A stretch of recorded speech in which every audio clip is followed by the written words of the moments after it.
Passons maintenant en revue quelques éléments que vous rencontrerez au cours de votre parcours vers une nouvelle normalité.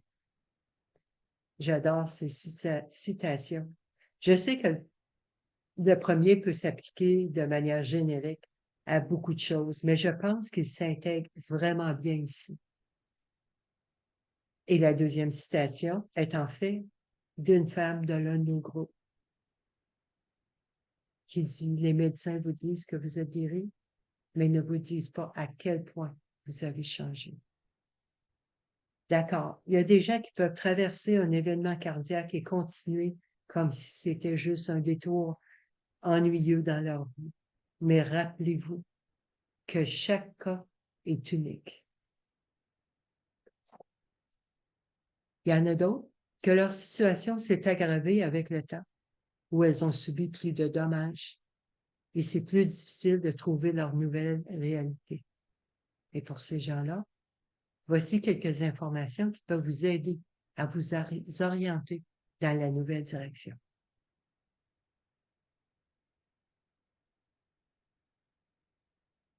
Les maladies cardiaques sont une maladie qui dure toute la vie. C'est ce qu'on appelle une maladie chronique. Et une fois que vous avez été diagnostiqué, vous devrez la gérer pour le reste de votre vie.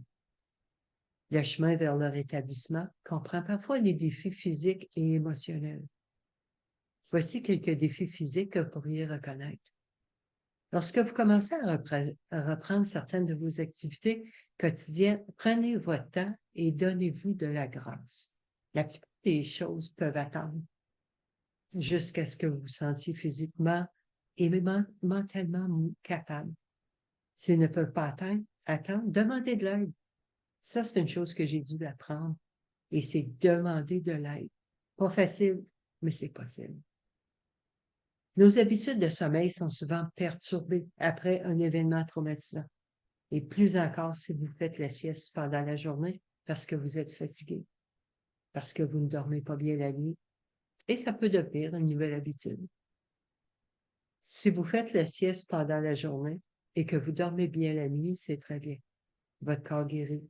Mais si vous ne dormez pas bien la nuit, ce n'est pas bien. Essayez de faire un rituel apaisant en préparation pour la nuit afin de préparer votre esprit et votre corps au sommeil. Prenez une douche, un bain chaud. Tenez un journal de votre journée et sortez vos pensées de votre tête. Parce qu'on sait que les femmes, on en a des idées. Pour moi, écrire fait partie de ma vie depuis toujours. Tant qu'à rester éveillé et essayer de ne rien oublier pour le lendemain, j'écris, ensuite je peux m'endormir et le lendemain, ma liste est prête et j'ai pu dormir. Buvez une tisane apaisante pour vous détendre. Écoutez de la musique ou des sons apaisants. Un rituel nocturne peut signaler à votre corps et à votre esprit qu'il est temps de s'arrêter pour se reposer et se réparer. Beaucoup d'entre nous ont besoin de commencer à prendre des médicaments ou d'en prendre plus qu'avant. Et il peut être déroutant d'essayer de savoir quoi prendre et quand. Les piluliers peuvent être très utiles. Aussi, de nombreuses pharmacies peuvent préparer vos médicaments et vous pourrez les prendre comme indiqué et ils seront prêts pour vous. J'ai dû me procurer 2 piluliers, un pour le AM et un pour le PM. Combien de fois, au moment de me coucher, je dois me relever pour vérifier mon pilulier pour m'assurer que j'ai pris mon médicament au souper. En utilisant un pilulier, j'ai ma réponse. En participant à un programme de réhabilitation cardiaque, vous prenez déjà un excellent départ pour votre établissement physique. L'étape suivante consiste à élaborer un plan pour continuer à faire de l'exercice régulièrement et garder votre cœur en aussi bonne santé que possible. Ensuite, vous n'avez qu'à l'intégrer à votre horaire. Ainsi, ça devient naturel de faire vos exercices. Certaines de mes participantes ont dit qu'en participant à la réhabilitation physique, ça leur a enlevé la peur de bouger. Ainsi, elles peuvent faire leur exercice à la maison en sécurité. Aussi, l'alcool, c'est pas le meilleur ami de votre cœur. Pas pour le mien, en tout cas. Un commentaire que j'entends souvent de la part de mes groupes est leur surprise de voir à quel point elles étaient physiquement fatiguées et peuvent encore l'être après leur événement cardiaque. La fatigue reste souvent un problème chez environ 40% des patients après une crise cardiaque, 50% à 8 semaines pour les patients opérés et 25% entre 2 et 6 semaines pour les patients ayant subi la pose d'un stent. Votre corps a traversé beaucoup de choses. Donnez-lui le temps et le repos dont il a besoin. Moi, je ressens beaucoup de fatigue. Et comme je sais que c'est le matin que j'ai le plus d'énergie, c'est à ce moment-là que je fais mes activités qui demandent le plus d'énergie. Étonnamment, la météo peut certainement affecter votre récupération et c'est un élément dont vous devez être conscient pour votre santé cardiaque. Évitez de faire de l'exercice dehors ou de pelleter en temps froid. Ces deux conditions peuvent biologiquement faire trébucher votre cœur. La température extrême peut augmenter votre tension artérielle, augmenter votre fréquence cardiaque et augmenter les concentrations sanguines de fibrinogènes. C'est une protéine impliquée dans la coagulation sanguine. Pensez à pelleter de la neige et aux crises cardiaques. De nombreuses personnes souhaitent recommencer à voyager après se sentir mieux. Gardez à l'esprit que naviguer dans un aéroport très fréquenté avec des bagages ou rester assis dans un espace exigu pendant de longues périodes peut être stressant pour notre corps. Discutez de votre voyage avec votre médecin pour vous assurer que vous pouvez voyager en toute sécurité. Vous devez peut-être faire quelques aménagements pour votre santé et n'oubliez pas l'assurance voyage. Gardez à l'esprit que la plupart des grandes compagnies d'assurance n'offriront pas d'assurance médicale à l'extérieur de la province ou du pays dans les 90 jours après une crise cardiaque ou un changement dans votre traitement médical.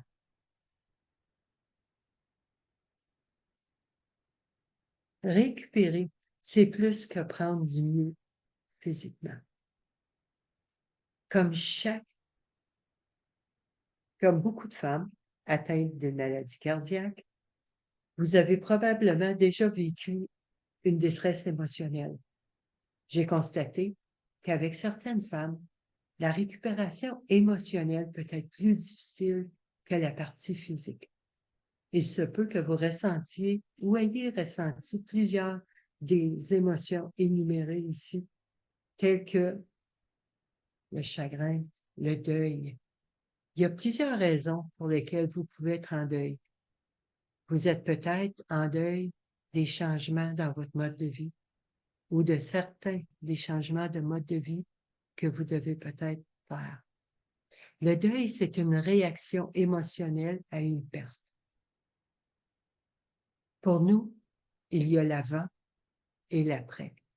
Vous ne serez plus jamais la même personne qu'avant. Vous avez vécu une perte. Mais regardez-vous, vous êtes toujours là. Ça compte pour quelque chose. Quand une porte se ferme, un autre s'ouvre. L'anxiété et la peur sont probablement les émotions les plus courantes et les plus compréhensibles. Vous vous demandez peut-être, est-ce que je vais mourir? Est-ce que je vais avoir une autre crise cardiaque? Est-ce que je pourrais retourner à mon travail? Ces inquiétudes sont souvent aggravées par des symptômes physiques, tels que des douleurs thoraciques ou de la fatigue pendant que vous guérissez. C'est normal. On fait face à l'inconnu. Tout est nouveau. On doit apprendre ce qui est normal et ce qui ne l'est pas. J'en ai parlé plus tôt lorsque j'ai parlé de dépression situationnelle. C'est réel et c'est normal. Demandez de l'aide si vous ne vous sentez pas mieux après quelques semaines. Il n'est pas du tout utile d'espérer que ça va disparaître. Cela peut simplement rendre votre établissement plus difficile et devrait l'être. La dépression situationnelle est également connue sous le nom de syndrome de réponse au stress. C'est ce que les professionnels de la santé mentale appellent un trouble de l'adaptation qui peut survenir dans les semaines ou les mois qui suivent un événement traumatisant de la vie. Alors que nous luttons pour donner un sens à quelque chose qui n'a aucun sens. La bonne nouvelle est que, contrairement à la dépression clinique, elle est généralement temporaire et traitable. Voici quelques-uns des symptômes qui peuvent survenir. La perte de motivation, la perte d'intérêt pour les activités quotidiennes, la perte de confiance, les troubles du sommeil, l'insomnie, l'anxiété, les crises de panique. Les femmes se sentent souvent dépassées ou honteuses de ne pas bien se sentir et ne demandent pas d'aide. La dépression est un facteur de risque important pour les survivants d'événements cardiaques. La colère est également très fréquente et peut inclure des pensées négatives telles que « Pourquoi moi? Pourquoi fallait-il que ça se produise maintenant? » Vous pouvez vous retrouver irritable et perdre patience, en particulier avec vos proches. N'oubliez pas qu'ils peuvent également passer par certaines de ces émotions. Être en colère est un sentiment normal. J'en parle souvent avec mes groupes. Nous, on vit l'événement, mais nos proches le vivent aussi. D'une autre manière, mais ils le vivent aussi, avec leur peur, leur incapacité à aider. Et eux aussi ont vécu un choc et peut-être la peur de vous perdre. Ce que je leur dis, c'est de choisir un temps et en parler avec eux pour qu'ils comprennent ce que vous avez vécu et vivez encore. Ils ne peuvent pas deviner comment vous vous sentez. Et peut-être qu'en vous parlant, vous aurez tous une meilleure compréhension des comportements de chacun. Vous vous sentez peut-être fragile, à la fois émotionnellement et physiquement. Cela peut avoir un impact considérable sur votre confiance en vous lorsque vous essayez de revenir à votre ancien moi. Au début, vous pouvez vous sentir déprimé, avoir moins d'énergie et très peu de motivation. Vous avez peut-être l'impression que votre mode de vie a changé pour toujours. Alors, permettez-vous de ressentir les sensations.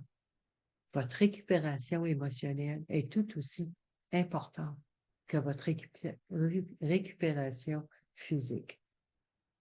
En apprenant à reconnaître vos émotions, vous pouvez prendre des mesures positives qui vous aideront à vous sentir mieux.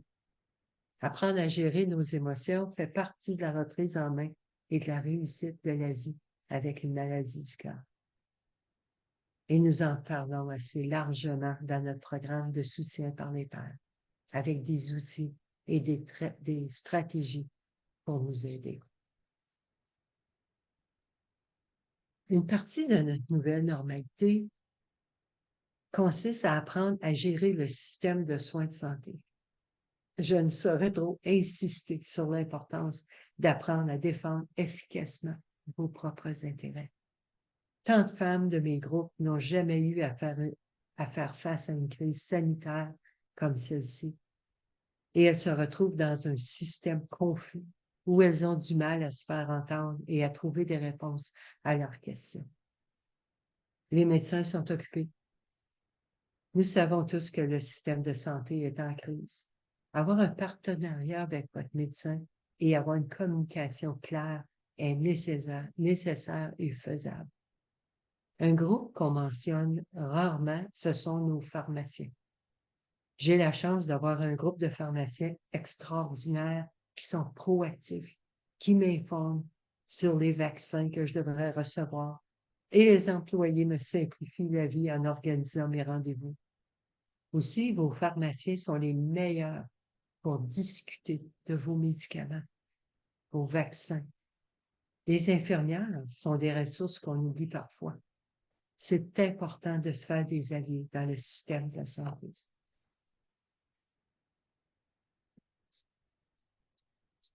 Voici quelques conseils qui peuvent vous aider. préparez-vous. Le système de soins de santé vous donne 15 minutes avec votre médecin. C'est généralement un sujet, une discussion, une ordonnance. Si vous avez quelques points à discuter, dites-le à la personne lorsque vous prenez votre rendez-vous et demandez un peu plus de temps. Ils ont des créneaux d'une demi-heure qu'ils allouent pour ça. Quand je téléphone, ce qui est rare, et qu'on me dit dans 6 mois, on aura un rendez-vous,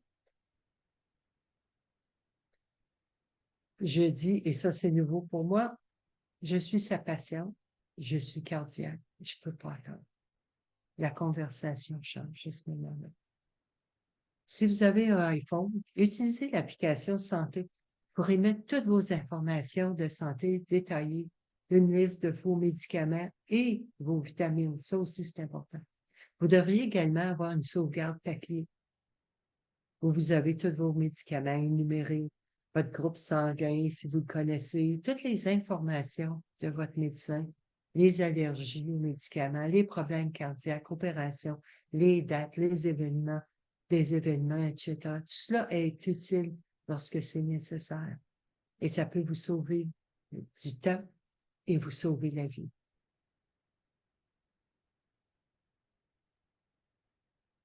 Lors de vos rendez-vous, amenez quelqu'un avec vous. Ça peut vous enlever beaucoup de pression. La plupart d'entre nous, on ne travaille pas dans le système de la santé. On ne connaît pas le jargon utilisé pour les soins médicaux. Si vous ne comprenez pas quelque chose, demandez à votre médecin de répéter.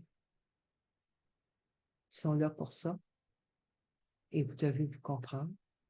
C'est leur travail de s'assurer que vous comprenez ce qu'ils disent.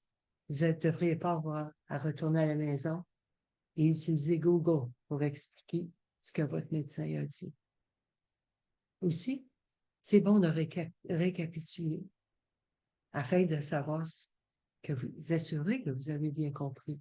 Alors, c'est important de dire, si j'ai bien compris, vous avez dit ceci, ceci, ceci, et voilà où on en est. Vous ne devriez pas avoir à vous inquiéter.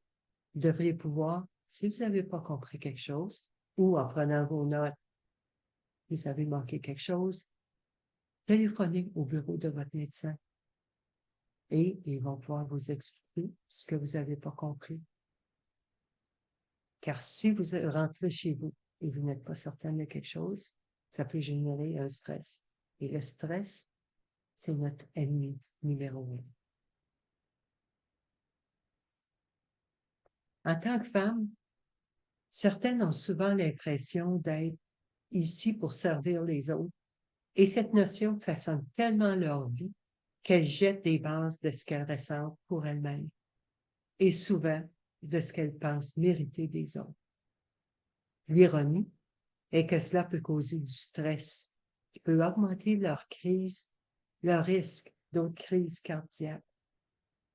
Se mettre en premier ne signifie pas seulement prendre soin de soi, signifie avoir une compréhension réaliste et que vous avez le contrôle sur le résultat des événements de votre vie.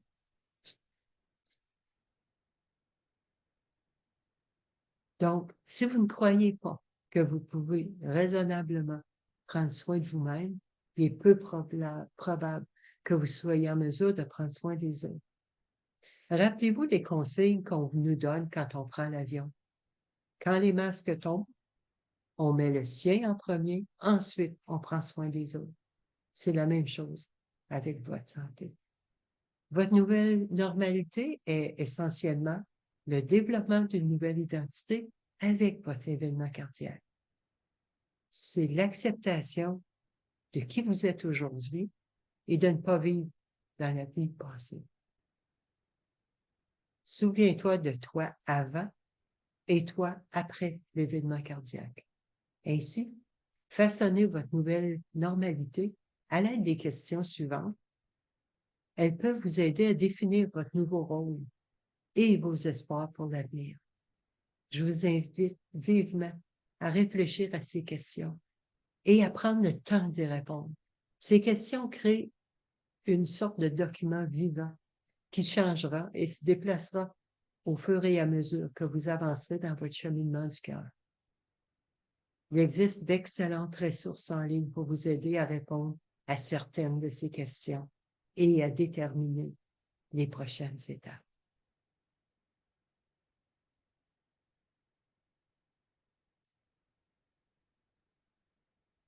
Je suis peut-être partiale, mais je crois qu'il s'agit d'une très bonne ressource, les femmes à cœur.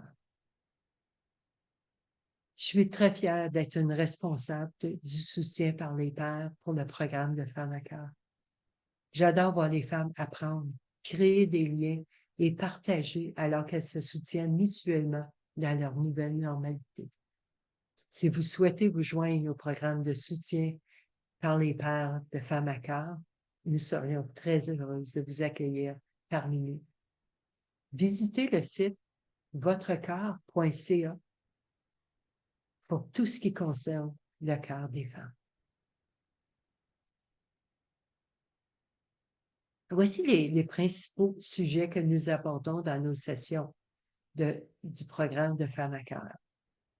Ce sont 10 sessions sur une période de 4 mois via Zoom. Alors, les 6 premières sessions hebdomadaires, une fois par semaine, on se rencontre, vous apprenez c'est quoi la maladie cardiaque chez les femmes, la route vers le rétablissement, les émotions aussi qui sont reliées. Vous apprenez aussi c'est quoi votre risque, parce que chacun, nous avons nos propres risques.